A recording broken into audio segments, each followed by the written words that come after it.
अस्सलाम वालेकुम वरहमतुल्लाहि वबरकातुहू। तमाम सुनने वाले सामीन से गुजारिश है कि मेरी वीडियो अच्छी लगे तो मेरे चैनल को लाइक और सब्सक्राइब लाजमी करें, शुक्रिया। माँ बाप के बगैर इनके बच्चों की जिंदगियां वीरान हो जाती हैं और वो अपनी सारी जिंदगी दुख और महरूमी में गुजार देते हैं। मैंने जब आंख खोली तो बुरी घड़ी ने अपना मनहूस साया मुझ पर डाल दिया। मेरा मासूम बचपन महरूमियों की गोद में बसर हुआ। जवानी आई तो बदबख्ती भी साथ लाई। जब गुड़ियों से खेलने के दिन थे, माँ बाप का साया सर से उठ गया। तरस खाकर चचा घर ले आए।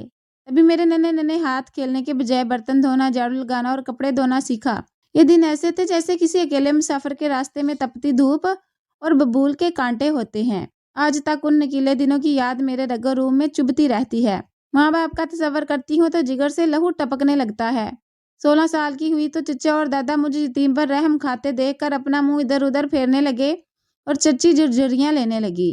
गली मोहल्ले के लड़के मेरी झलक देख लेते तो कहते, मियाँ जी के दरवाजे पर पड़े पर्दे के पीछे कोई क्यामत है या बला है। अब इस बला को किसी के सर मुंडने की फिक्र घर वालों को चुपके चुपके सताने लगी थी। रोशनी आती तो मुझ पर गहरी नजर डालकर चच्ची से सरगोशी में कह जाती, जवान लड़की है बहन, जल्दी से इसके हाथ पीले करो। जमाना बुरा है, हम अच्छे हैं तो क्या हुआ, खुद को ना जांचो, जमाने की फिक्र करो। चच्ची दादा से पूछती, पोती को कब ब्याहने का इरादा है। दादा जवाब देते, कोई अच्छा रिश्ता है तो हम भी इस फर्ज से जल्दी निपटना चाहते हैं। चच्ची कहती, हाँ, जो भी रिश्ता आए ज्यादा सोच विचार में ना पड़े। जब चचा को मेरी गुजरती उम्र का एहसास हुआ तो वो भी फिक्र में पड़ गए। हम जिस इलाके के बासी थे, वहाँ शादी के वक्त लड़कियों को नकाब में देने के एवज दुल्हा या इसके वारसों से रकम लेने का रिवाज था। लिहाजा जो भी रिश्ता आया वो मेरी जिंदगी का गाहक ही आया। तभी चचा ने सोचा कि जब बेचना ही रस्म निकाह में शामिल है तो फिर किसी ऐसे को दामाद क्यों ना बनाए कि लड़की भी अमीर घर में जाए और हमारी गुर्बत का भी कुछ मदावा हो जाए।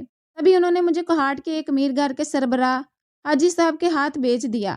उसने बदले में मेरे चचा की झोली को रुपयों से भर दिया। यूं मेरे जिस्मो जान का सौदा हो गया। हमारे यहाँ ये रस्म ना थी और चचा मेरी शादी ऐसे ना चाहते थे, मगर गुर्बत इनकी मजबूरी बन गई क्योंकि इनके बहुत से बच्चे थे। मैं चचा के अफलास भरे घर से एक खाते पीते विशाल घर में मुंतकिल हो गई।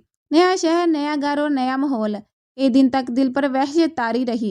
फिर वक्त के साथ जहन ने नए नए हालात से समझौता कर लिया और घबराहट दूर हो गई। ससुराल वालों के अच्छे सलूक और अच्छी खुराक से मेरा रंगो रूप निखरता गया।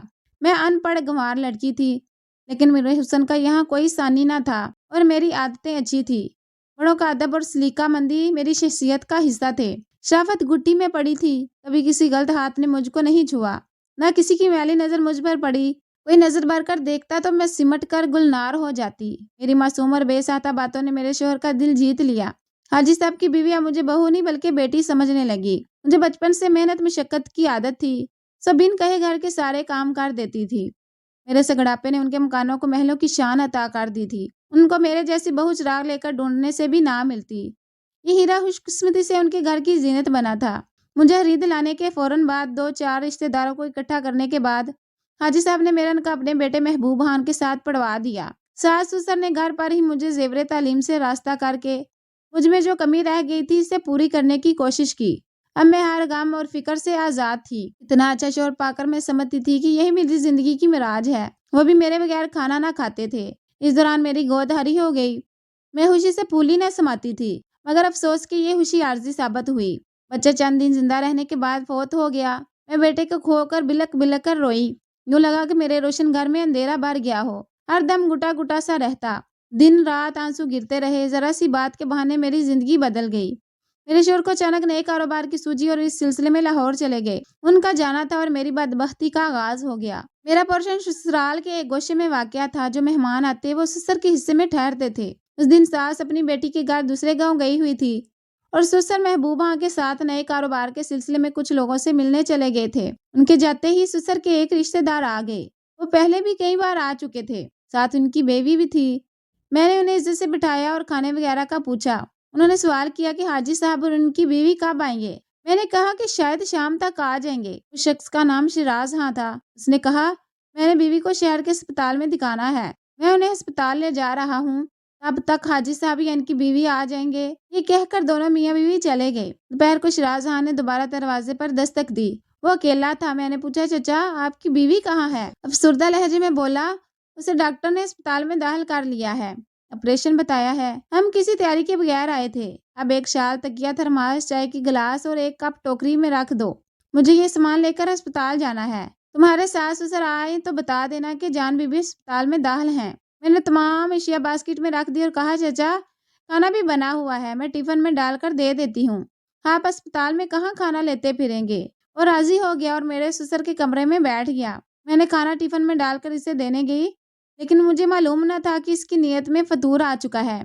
जैसे ही मैंने बास्केट लेकर वहां पहुंची, उसने जल्दी से कमरे के अंदर से कुंडी लगा दी। मैंने इसे अपने ससुर की इज्जत का वास्ता दिया, मगर वो शैतान अपने नापाक अज़ाइम में कामयाब हो गया और फिर वहां से निकल गया। मैं सदमे से खुद को जीते जी मुर्दा समझने लगी। रोते हुए किचन में जा बैठी और चूल्हे की राख से अपने सर को हाक आलूद कर लिया। जब तक सास वापस न आई मैं रोती रही। सास मुझे इस हालत में देखकर घबरा गई। मैं उनके गले लगकर रो पड़ी। अल्फाज तो आंसुओं में बह गए। कुछ देर बाद मैंने हिचकियों में अपनी बीती क़यामत का हवाल इनको बता दिया। वो गम के मारे सकते में चली गई। महीना भर बाद वो हाल के हकीकी से जा मिली। मेरे गम ने इनका कलेजा शक कर दिया था। एक दिन वो लड़खड़ाने लगी। मैंने अपना गम भुलाकर इन्हें संभाला। बड़ी मुश्किल से उन्हें किचन की दीवार के पास बड़े तहत पर लटा दिया, मगर उनका बदन ठंडा और बेजान हो चुका था। इनकी रूह कफ से अंसरी से प्रवास कर चुकी थी। यूं इस नेक बहत औरत का सहारा भी जाता रहा और मैं दुनिया का मुकाबला करने के लिए अकेली रह गई। मेरी सास ने तो मेरे लूटने की दास्तान न अपने शोहर को बताई थी और न बेटे को, मगर मैं खामोश न रह सकी और महबूब को हर बात बता दी। उसका रद्द अमल अजीब था। वो मुझसे मुतनफ़र हो गया और बेरुखी बरतने लगा। यह सूरत हाल ना इसे बर्दाश्त थी और ना मुझे। एक रोज वो तजारत का बहाना आकर अजरबैजान चले गए और फिर वापस न लौटे। अब मैं और हाजी साहब घर में तनहा रह गए। वह बेचारे बेटे की जुदाई में सुलगते रहते थे और शरीके हाथ की वफात ने इनका दिल तोड़ दिया था। कारोबार में भी दिल नहीं लगता था, मगर बिजनेस देखना इनकी मजबूरी थी। जब उन्हें दूसरे शहर जाना होता तो मेरी फिक्र लगी रहती, क्योंकि अब मेरी जिम्मेदारी इन पर थी। उनका घर पर रहना जरूरी था और इनकी हिदमत बजा लाना मेरी मजबूरी थी। खाने के मामले में वो लाजमन घर का खाना खाते, क्योंकि बाहर के खाने से बीमार पड़ जाते थे। एक दिन मैंने हिम्मत करके इनसे कह दिया, चाचा जी आप दूसरी शादी कर लें। वो हैरत से बोले, बेटी इस उम्र में मुझे कौन रिश्ता देगा। मैंने जवाब दिया, मगर आप भी तो तनहा नहीं रह सकते। देखभाल के लिए आपको शरीके हयात की जरूरत है। मैं तो सिर्फ खाना पीना कर सकती हूँ, लेकिन दुख बीमारी में तो बीवी ही साथ देती है। आपके पास रुपए पैसे की कमी नहीं। अगर कोई रिश्ता नहीं मिलता तो आप कोई औरत खरीद कर इससे निकाह कर लें। और आपने मुझे भी तो खरीदा और बहू बनाया, ऐसे ही अपना भी घर बसा लें। यूं मुझे भी अकेले घर में रहने से जो तन्हाई और घबराहट महसूस होती है वो खत्म हो जाएगी। मेरी बात इनकी समझ में आ रही थी, मगर लिहाज की वजह से खामोश थे।